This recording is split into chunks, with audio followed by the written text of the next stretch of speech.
សូមជូននេតិកំរងព្រេងនិទានខ្មែរ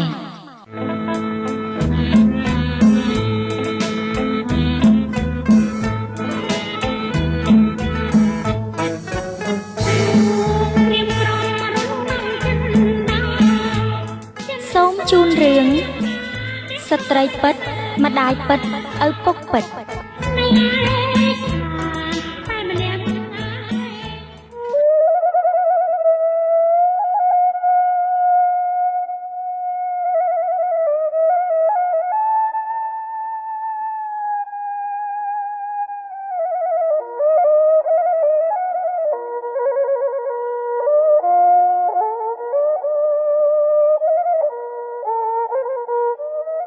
បន្ទាប់ពីដូនចាស់តាចាស់ព្រមទាំងចៅនិយាយព្រមព្រៀងគ្នាស្រេចបាច់ហើយថ្ងៃស្អែកឡើងអ្នកទាំង3ក៏មនីស្រូតដំណើរទៅផ្ទះនាងកែវដើម្បីចូលស្ដីដណ្ដឹង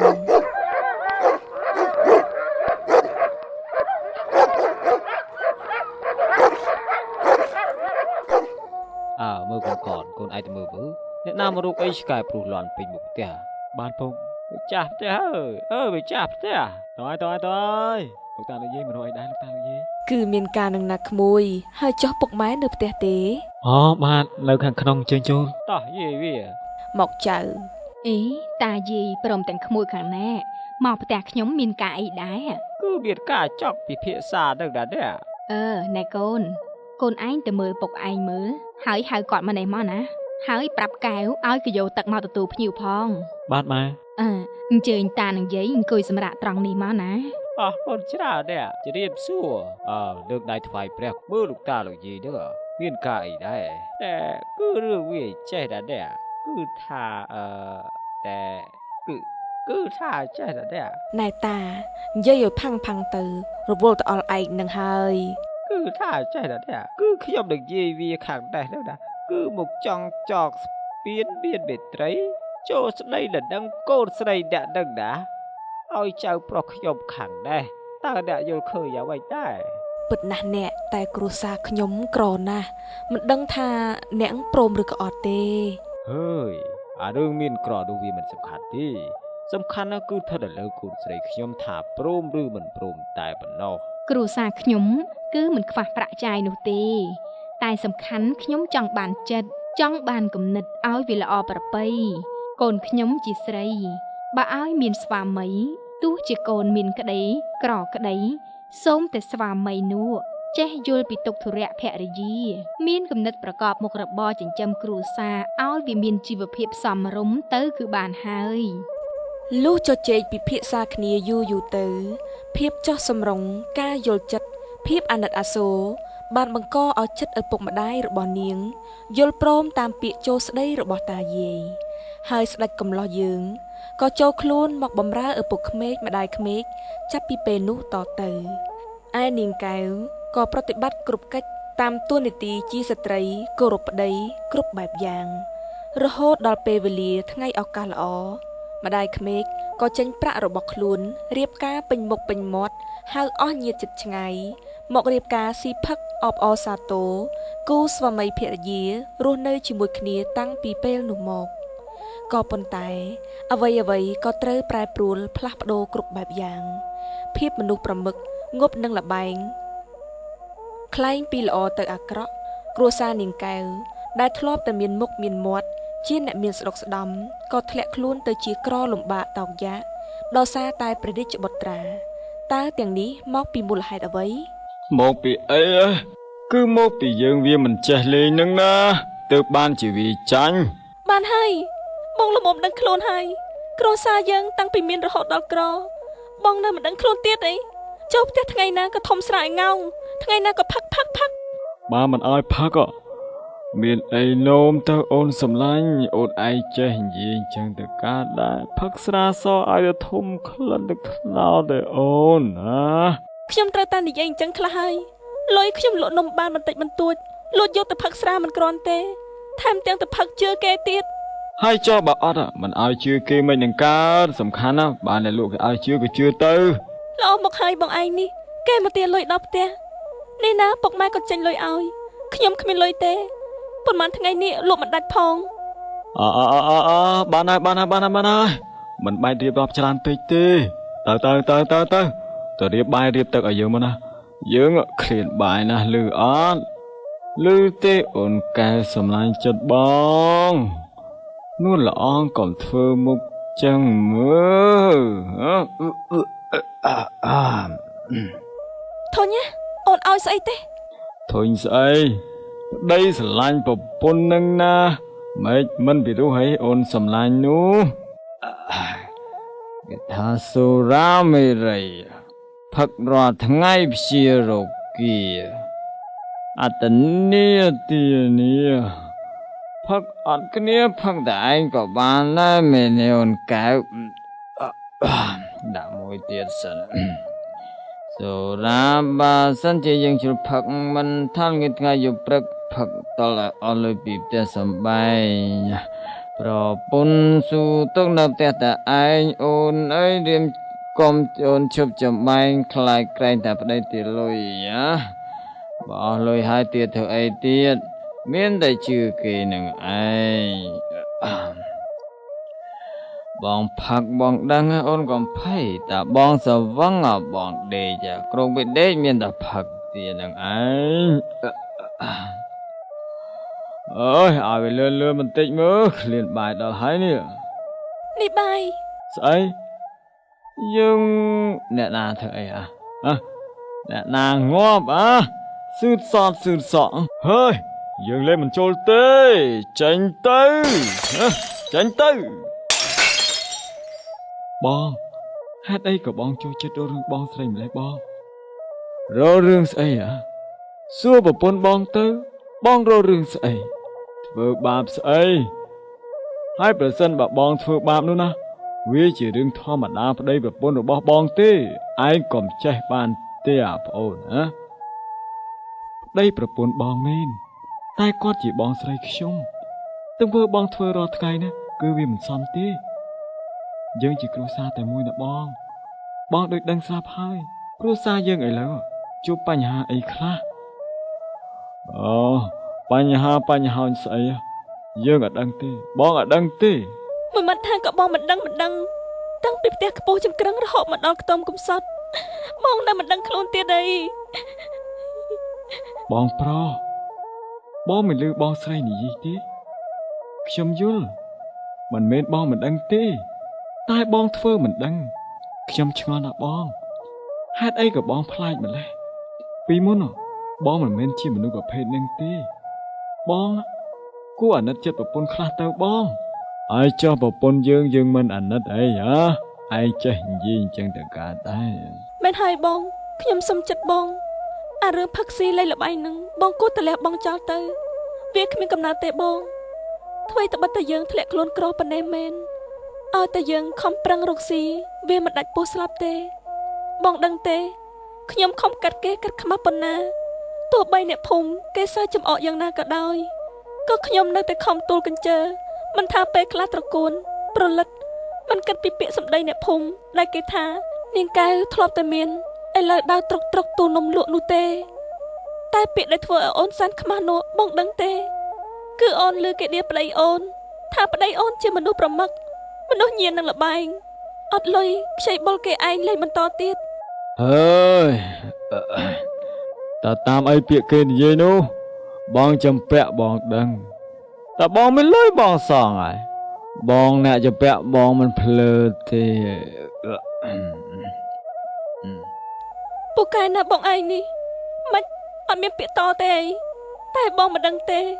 ថាត្រង់ខ្ញុំនេះស្ទើរប្រេះស្លាប់ទៅហើយប្រសិនបើបងបានឮពាក្យគេថា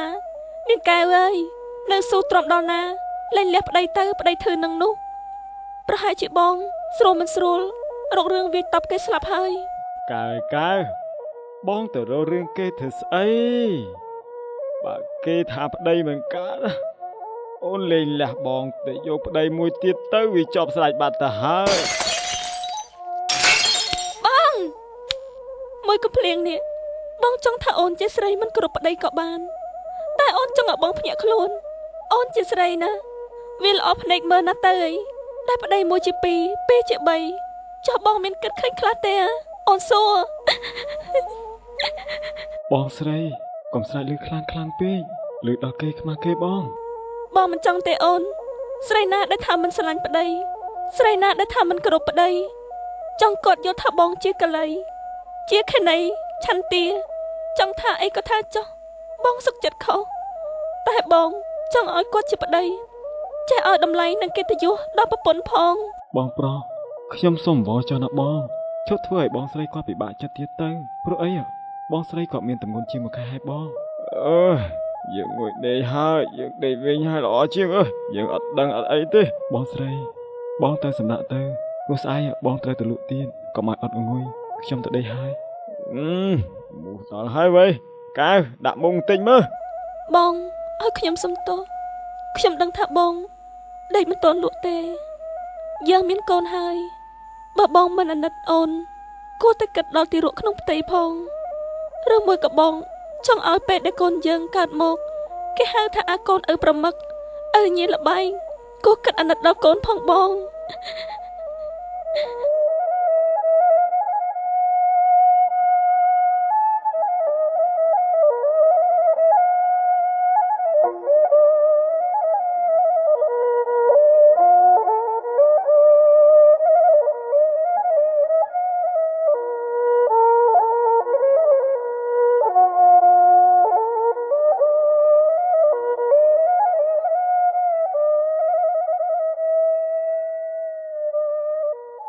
ព្រលឹមស្វាងរះព្រះសូរិយា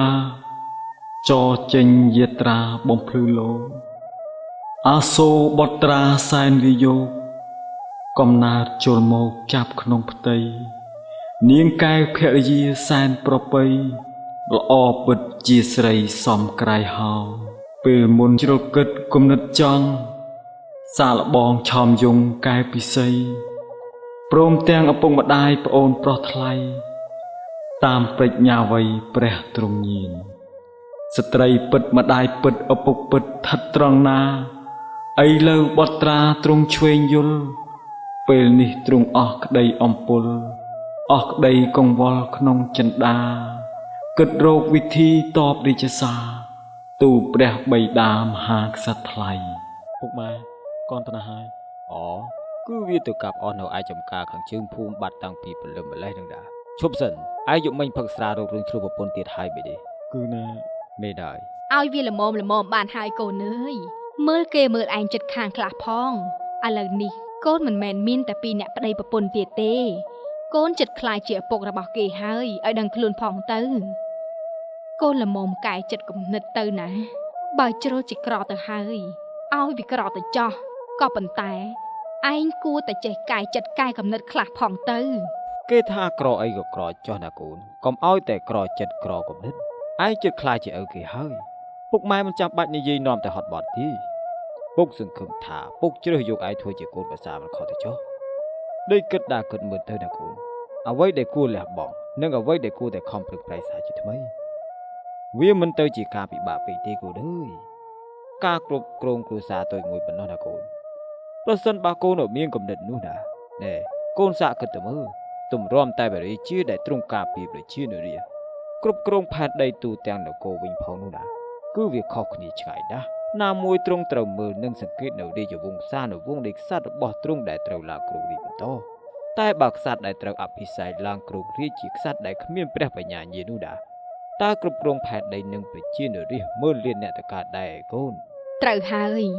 តួយ៉ាងដូចជាកូនឯងអញ្ចឹងណាបើកូនមិនព្រមភ្ញាក់រលឹកទេនោះមិនបាច់ទៅប្រៀបប្រដូចនឹងក្សត្រគ្រប់គ្រងនគរទេឲ្យគ្រប់គ្រងគ្រួសារតូចមួយឬក៏គ្រប់គ្រងខ្លួនឯងក៏មិនកើតផងខ្ញុំយល់ហើយពុកម៉ែដេកគិតដើរគិតអង្គុយគិតបូករួមអតីតគិតហួសប្រមាណស្វែងរកម្ដាយពិតស្រីពិតឪពុកពិតគ្រប់ទីឋានឥឡូវពិតបានជួបដូចក្តីបំណងជួបស្រីទី1ខាតលាក់តែម្ដងគ្មានត្រូវកន្លងឆ្លងខុសច្បាប់ស្រីស្លាប់ហើយម៉ែឯងផ្គប់គុណប្តីអីក៏ផ្គប់គុណម៉េះខ្ញុំធុញណាស់រឿងទឹករឿងផុកអីទេគាត់មិនចេះរកផឹកខ្លួនឯងក៏អត់ទៅចាំបាច់អីត្រូវខ្ញុំដកទឹកមកដាក់ចុងជើងនោះក្រាបឡើងមិនចេះរកផឹកខ្លួនឯងក៏អត់ទៅមនុស្សអញ្ចឹងណាម៉ែបើសិនជាខ្ញុំយកចិត្តទុកដាក់ប្រកាសជាបានចិត្តជាមិនខាននោះទេកូនវានិយាយត្រូវទៅបែបវា ការវាអីក៏ដោយម្ដងជួនវាធ្វើម្ដងជួនវាមិនធ្វើមិនដឹងជាវាហ្នឹងគិតចាំមិន ណែឪវាខ្ញុំចេះតែនិយាយទៅកុំឲ្យញាតិគេថាកូនស្រីមិនចេះគប់គុណចិត្តប្តីហើយឪពុកម្ដាយក៏មិនចេះដាស់តឿនអប់រំកូន ម៉ែនិយាយអញ្ចឹងក៏ត្រូវម្យ៉ាងដែរពុកខ្ញុំរាល់ថ្ងៃធំណាស់ចំណែកម៉ែឃើញអត់យកប្រលឹបថ្មនេះហើយមិនទាន់ឃើញគាត់ចូលផ្ទះទៀតស្រួលមិនស្រួលកំពុងតែនៅតែប៉ែនៅទៀមស្រាននៅឡើយទេ មិននឹកស្មានថាប្រពន្ធព្រមទាំងពុកម្ដាយក្មេងយើងមានគំនិតជាងសោះគ្មានធម៌សន្តោសមេត្តាប្រោះប្រណីស្ដីអប់រំក្នុងខ្លួនបន្តិចសោះមិនអីទេចង់ដឹងថាតើពួកអ្នកទាំងអស់គ្នានោះគិតយ៉ាងម៉េចចំពោះយើងទៀតអូននឹកឃើញពិសោធន៍មួយក្តារទៀតសិនពុកម៉ែមីអូនមីអូនអ្នកណាគេលើកចិន្តាផ្ទះតាណាហើយដីក៏ខូងអស់ដែរ ស្លាប់ហើយម៉ែឯងឃើញអត់សបងអូបណូមកពីណាទៀតហើយនេះដល់ថ្នាក់មើលចដាផ្ទះលេងឃើញទៀតផង ឃើញហើយឃើញចិន្តាហើយតស្រ័យសម្លុតទៅយកចិន្តាមកដាក់វិញពុកម៉ែក៏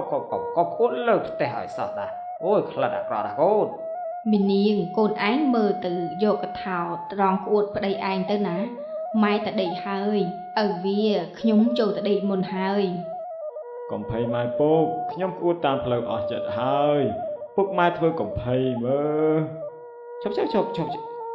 ប់បាយវាចាំខ្ញុំផងណែកូនកូនឯងមើលប្តីកូនឯងផងណាពុកតែដេកមុនហើយ អើយពុកម៉ែចូលទៅសម្រានទៅមិនអីទេខ្ញុំនោះមែនទេអូនសម្លាញ់ ធំណាស់ខ្ញុំទៅដេកហើយងាប់តែឯងទឹកគ្មាននរណាគេងាប់ជាមួយទេបើសបងម៉ាក់នឹងនោះ បង អកៅមកវិញហើយអូន ចាមកវិញហើយចុះបងកើតអីនឹងដូចជាផ្លឹកបងគិតអីហី អត់ទេអូនយ៉ាងម៉េចហ្នឹង ប៉ុន្មានថ្ងៃនេះមិនដឹងយ៉ាងម៉េចទេបងចេះតែចាញ់ទៅលឺថ្ងៃហើយរត់តែក្អួតសួរពុកម៉ែហើយគាត់ថាមិនអីទេ បើថាទៅលោកមកកើតទេនោះមិនបាច់ទៅលោកក៏បានដែរស្អែកនោះ ពធបងមិនអីទេអូននោះ បងសុំទោសណាកៅបងជប់ធ្វើឲ្យអូនពិបាកចិត្តទៀតហើយថ្ងៃស្អែកនេះបងនឹងទៅរកអស់ចំណុះកនគ្រាន់បានយកទៅលក់ទប់ទល់ជាភាពខ្លះ ហើយចុះកូនវេទនាមិនក៏មិនទៅកាប់ទាំងពីរអ្នកទៅ គឺអញ្ចឹងណាអូនបងស្គាល់មិត្តភក្តិគេធ្វើការនៅរាជធានីគឺក្នុងព្រះនគរបងគិតសរសេរសម្បត្តិផ្ញើតាមកនទៅឲ្យគេដើម្បីសុំការងារធ្វើ បងសង្ឃឹមហីថានឹងបាន សង្ឃឹមឬមិនសង្ឃឹមតោះតែសាកល្បងអូនយើងមានកូនហើយបើយើងមិនប្រឹងនោះកូនកើតមកច្បាស់ជាវេទនាហើយ បានឬមិនបានវាមិនសំខាន់ទេបងឲ្យតែបងនៅទីនេះប្រកបមុខរបរបន្តិចបន្តួចជួយគ្នាទៅវិញទៅមកវាមិនវេទនាស្លាប់ទេបង បងសប្បាយចិត្តណាស់កៅដែលមានប្រពន្ធដូចជាអូន អូនទៅវិញទេដែលសប្បាយចិត្តនោះដែលប្តីរបស់អូនចេះកែខ្លួនបានហើយអូនទៅរកមកដាំបាយដាំទឹកធ្វើម្ហូបសិនណា តោះបងជួយ មិនបាច់ទេអូនធ្វើខ្លួនឯងបានហើយ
មែន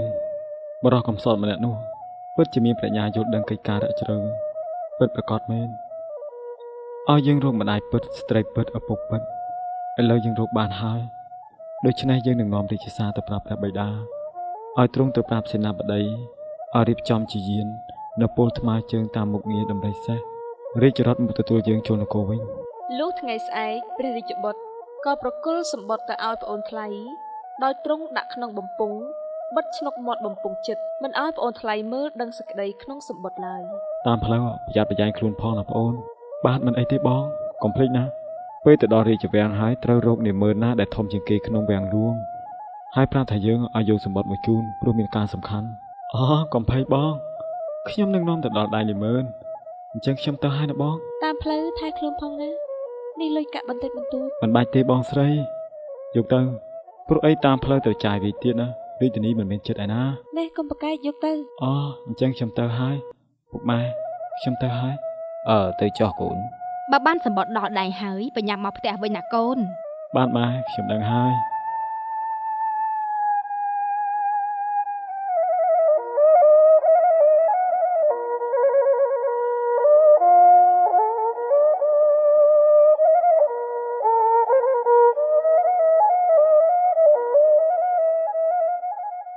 ត្រាច់ចោដំណើរដើរសំដៅ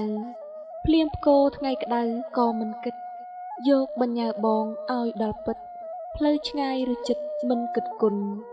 ព្រោះអាណិតបងនឹងប្រពន្ធវាមិនស្រាធ្ងន់អ្វីប៉ុណ្ណឹងលុះធ្វើដំណើរអស់រយៈពេលជាច្រើនថ្ងៃក៏ដល់រាជវាំងនាយកំឡោះមិនស្គាល់រាជវាំងឡើយហើយទៅតែម្ដងនេះឯងក្នុងមួយឆាកជីវិតដែលមកដល់ទឹកដីរាជធានីជាទីដ៏សែនមនោរម្យនេះ វ៉ាវធំណាស់ណោះនេះហើយជាវាំងស្ដេចនោះមកទៅយីមានស្លៀកពាក់ប្លែកកាន់ដាវលំពេងឈរយាមកាមទៀតគិតយ៉ាងម៉េចអញ្ចេះ តែម៉ាប់ហើយបើអាល្អិតនោះវាមើលចោះមើលឡើងរកស្អីវាហើយឯងសួរគ្នាឲ្យគ្នាទៅសួរដាគេបើនោះវាដាបងហើយចាំមើល បងទីពីរខ្ញុំសុំសួរបានទេនឹងឯងវាំងស្ដេចនោះបង ត្រូវហើយឯងមិនដែលស្គាល់សោះហ៎ពីហើយចុះឯងទៅមកពីណាហ៎ ខ្ញុំមកពីឆ្ងាយណាស់បងគឺបងថ្លៃរបស់ខ្ញុំគាត់ឲ្យនាំសម្បត្តិយកមកឲ្យនាម៉ឺនធំជាងគេក្នុងវាំងនេះណាបង គិតយ៉ាងម៉េចទៅយើគិតចេះចុះជួយគ្នាទៅអើយមើលទៅវាមិនមែនជាមនុស្សអាក្រក់ស្អីទេដោះអញ្ចឹងចាំពួកយើងដល់ឯងទៅណា អរគុណបង មកតាពួកយើងមក